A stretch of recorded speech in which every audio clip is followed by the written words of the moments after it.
Sid, when did you get the idea that you wanted to become an artist? Oh, I have no idea. It seems though I've always wanted to be an artist. When I was a little child, I mean, I was always with the crayons, the pencils, and I didn't think of it seriously until I was about 15 or 16 years old. By the time I was ready to graduate from high school, you know, what was I going to do? And I'd always been painting or drawing or whatever, and just sort of blossomed from that. I just kept on going. I went to Nova Scotia College of Art, fall of '69, and that was the start of it. What did you study up there? I did most of the basic courses, photography, pottery, design, sculpture, things like that. I did the education courses, and in spring of '74 I graduated with a bachelor's degree in fine art and education. You were actually more primarily interested in pottery at that time, were you? Well, I'd majored as major studio was ceramics, pottery. And I'd originally intended to be a school teacher, but I talked myself out of that. And by the time I was ready to graduate, I'd been very serious into pottery as a production potter. And I had my mind made up then at that time that that's what I was intending to do, be a studio potter. Mm-hmm. What changed your mind? No money. No, I just couldn't get enough equipment and money together to make a business of it. It was very easy to make a hobby of, but to make a living requires a lot of work and a lot of materials and equipment and hard help. Have you given up on the idea of having a production pottery studio, or? No, I've been working on it for the past 10 years. Little bits and pieces, saving up, get a wheel and a kiln and a little bit of stuff, and I get a bit of money to spare. The past year I've been building a kiln. Still working on it, 70 cubic foot wood kiln, which will service my needs when I have it completed. So does that mean you'll give up painting? No, I've always painted. It may cut down on the amount of paint that I do, but I won't, you know. It would be nice not to have to depend on painting to make a living. You know, it would free up the work in that sense. Not that now I'm cranking them out to make $1, but that if the pressure wasn't there, it would make it much more comfortable to paint. When did you seriously become interested in painting and sort of take that up as your primary involvement in the arts? Well, when I came home from Halifax in '74, I just started painting again. And I was introduced to Ron Mason. At the time, Ron Mason had a gallery in St. John's. Jake Kennedy was painting, and we got together and used to paint from time to time. I started to sell a bit of work. And I enjoyed it. I mean, I was still young. I had nothing else to do. I was get in the car and go out and sit down the rocks and crack off a painting or two. And about, I suppose, a year or two after that, then I started to really get down to doing some serious work with painting. At that time, I was only just cracking off, you know, a few seascapes and landscapes, with run-of-the-mill stuff. At what I said, about '75, '76, I started to take a very serious look at what I was doing. How did your painting change then? Did you pick up new themes? Or? Yeah, I wasn't content to just paint. I wanted to do something with the paint. I wanted to paint what was around me more so than just what was most obvious, you know, the obvious seascape, landscape stuff. I worked on a lot of ideas. In '75, '76, I started painting old cars and car wrecks and stuff. Why did you choose them as? I don't know. I always liked old cars. I didn't see them as wrecks the same as, you know, what's his name, Meeker. He's a wrecker, towaway wreck or whatever. I always liked them. I mean, I don't like the real derelicts, the ones that are scattered all over the place, but the classics that are hid away in the woods and, you know, gems of them. Yeah. Right? When you paint them, they almost seem to take on the quality of being a sculpture. Well, I painted because they were really interesting to paint. I enjoyed them, you know. It was just something that I did. And every now and then when I can't think of anything to paint, I'll paint one. You know, it's sort of like my, when you don't know what else to do, paint a car, right? Gets me off the hook. Gives me something to do. Obviously admire the beauty of the lines of some of those old vehicles. Yeah, and I usually have them in sort of dramatic conditions too, light shining over them, or a little bit of fog rolling around or something like that. So you see the old car wreck or the beautiful car wreck as being a complementing the Newfoundland landscape then. Yeah, well, see, it's just a worn-out car. It's not really. They were not really wrecks as such. I mean, a lot of the public don't appreciate them to the same extent that I do, or understand them. I mean, it's quite all right to paint rotten boats and rotten fish stages and barns with the windows kicked out of them, but cars are, for the most part, not acceptable. And that's probably why I keep on doing them, simply because they're not acceptable. Buck the establishment. Yeah. Then in '78, I started to do figure paintings. I got tired of painting cars and landscapes and stuff. I really got interested in figures. I was fortunate enough to be awarded the artist in residence the university was putting out at that time, and it allowed me to paint as I wanted. I didn't have to paint anymore for money. And I started a series of fairly large for me at that time, figure studies, people around me, stuff like that. Some of those, I think, are the paintings that many people immediately think of when they think of you and your work. Paintings like Lauren Home from Ontario, for instance. How did that come about? Well, see, actually, I was painting members of the family when they were available. I didn't have to coax them to sit around. And I'd wanted to paint my brother before that, but he'd gone away, and he went off to look for a job, and had his crack at Toronto and came back again. And while he was home, I was going to paint his picture.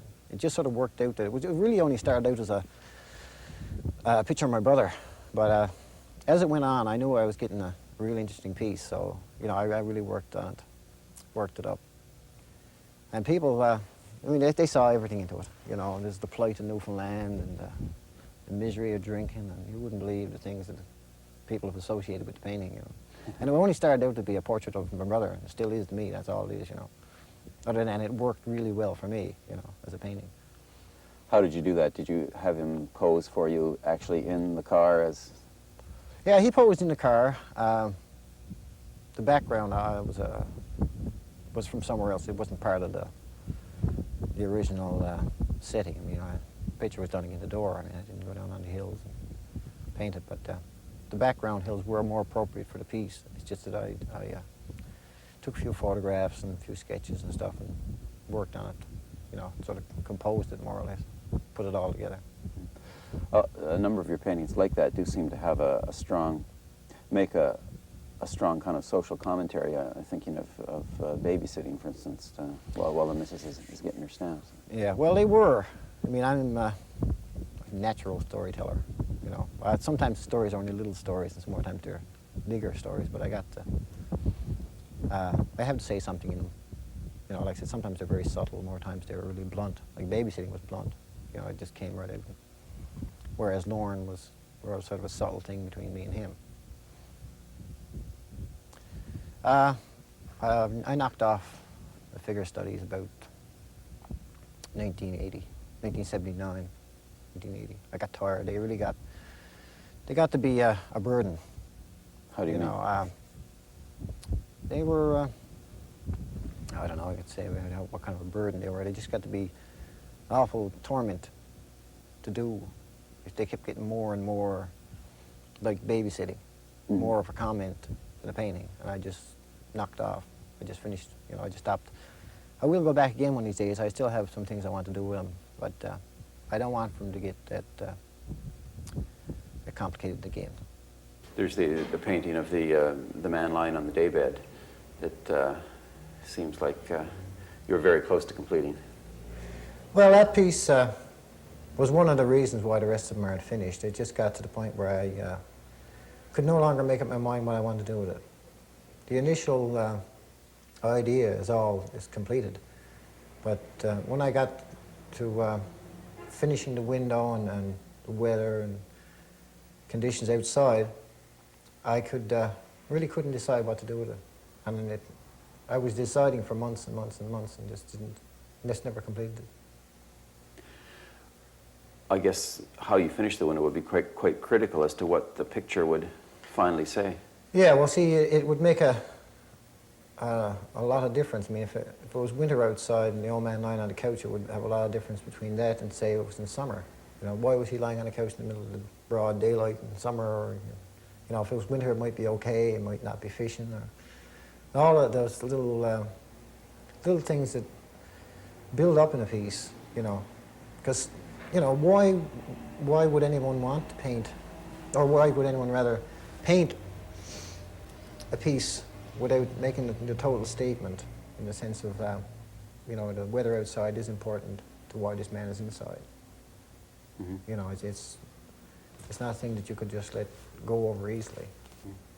There's the painting of the young couple by the pond. Has that ever been shown? No, none of the paintings have ever. These ones that aren't finished now have never been shown anywhere. That one seems very close to being completed. It is. I could probably finish it in an afternoon. Mm-hmm. You know, it's that close to being completed physically, but for me, I said I wasn't ready to finish it, so I just didn't. Let's talk a little bit about what you're working on now then, seascapes and so on. A number of these are not quite completed. Do you work on several paintings at once, or? Well, I find it comfortable to have a couple around. Sometimes you get more paint on the canvas than you can handle. Other times you just get tired looking at the same bunch of rocks. I mean, with these pictures now, I mean, I have, you know, thousands and thousands of beach rocks, and after a while you get a little bit on the foolish side, painting them over and over and over again. I mean, it's important that they all look like beach rocks, so therefore I have to take time to do it that way. You know, they're not just dabs of paint, they're all intended to be rocks, specific rocks, and specific waves. I mean, they're things that are important as images, and to gloss over them would be to spoil the painting, for me anyway. There's quite a change looking at the early paintings you did compared to what you're doing now. Do you find it interesting for yourself to sort of look back and look at the changes that your painting has undergone? Well, yeah, it's sometimes exciting to come across an old painting, and one that's been, you know, 7 or 8 years back, and to see and remember what you were doing at that time and how you felt about things, and to go through the steps that have brought you to where you are now. And, you know, it's comforting to know that you're progressing all the time, idea-wise, skill-wise, or whatever, you know. In terms of detail, the paintings that you're doing now are very large, and yet you seem to be focusing people's attention in on much more specific areas or smaller areas of a scene. Well, I made a few rules for myself, which I've never really done before. In attempting these paintings that I'm doing right now, I decided that I wouldn't paint anything that wasn't necessary, and in contemplating the work beforehand, I decided that certain things weren't necessary. One was that I had no need to paint sky anymore. In these particular paintings, that is. I mean, the sky was reflected in the water, so I didn't have to paint it twice. There was no need to have a horizontal format or you know, sides to fit over somebody's fireplace. I could work on a square format, which would keep me away from having this regular sort of picture. The paintings you're working on now, do you have a specific number in mind? Will they be part of a projected exhibition at some time? Well, they're meant to be seen together. I have 10 that I want to do so far. I may eliminate a couple, or I may add a few more. But as it stands now, I have 10 that I want to do, 10 ideas that and if I live long enough, I'll get them all together. Okay, well, Sid, thanks very much. Quite welcome.